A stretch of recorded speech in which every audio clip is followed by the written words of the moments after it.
নমস্কার বন্ধুরা, 2026 বিধানসভায় নতুন সরকার গঠনের পর আসল পরিবর্তন আসতে শুরু করেছে।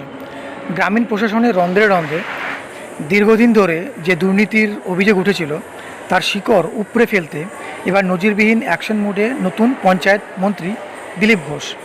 বৃহস্পতিবারের প্রশাসনিক বৈঠকের পর তিনি স্পষ্ট বুঝিয়ে দিলেন, গ্রামীণ সুশাসন ফেরাতে কোনো আপোষ করা হবে না এবং পূর্বতন জমানার সমস্ত অনিয়ম কড়ায় গণ্ডায় খতিয়ে দেখা হবে। সবচেয়ে বড় আঘাতটি এসেছে বদলি নীতিতে। মন্ত্রীর সাফ নির্দেশ, কোনো কর্মী বা আধিকারিক একই আসনে বা একই জায়গায় 3 বছরের বেশি টিকতে পারবেন না। ব্যাস, এক কলমের খোঁচায় জুনের শুরুতেই 1100 জনেরও বেশি কর্মীকে এক লপ্তে বদলি করার সিদ্ধান্ত নেওয়া হয়েছে। দীর্ঘদিন একই স্থানে থাকার ফলে স্থানীয় স্তরে যে কায়েমি স্বার্থ বা সিন্ডিকেট তৈরি হয়েছিল তা এক ধাক্কায় ভেঙে চুরমার করে দিল নতুন সরকার। একেই বলে আসল প্রশাসনিক সাফাই অভিযান। এখানেই শেষ নয়, দিলীপ ঘোষের আসল চাবুকটা কিন্তু মারল স্পেশাল অডিট। রাজ্যের মোট পঞ্চায়েতের মধ্যে প্রথম দফায় 10% এলাকায় সোজা স্পেশাল অডিট নামানো হচ্ছে।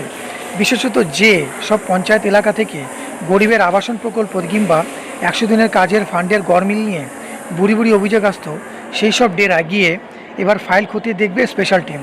কার কত বড় ক্ষমতা, কার পকেটে কত বেনিয়মের টাকা ঢুকেছে, এবার আইনি উপায় সবটাই বুঝে নেবে শুভেন্দু অধিকারীর ক্যাবিনেট।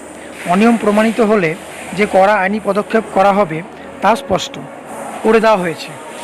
আর যারা ভাবছিলেন শূন্যপদ আটকে রেখে নিজেদের পকেট ভরার খেলা চলবে, তাদের সমস্ত পরিকল্পনা ভেঙে দিয়ে মন্ত্রী ঘোষণা করে দিলেন, পঞ্চায়েত ব্যবস্থার 3 স্তরে ফাঁকা থাকা 11,000 এরও বেশি শূন্য পদে দ্রুত ও স্বচ্ছ বিনিয়োগ সম্পন্ন করা হবে। কোনো টেবিলের তলা দিয়ে লেনদেন চলবে না, কোনো ভুয়ো ওয়েমার শিটের কারবার চলবে না।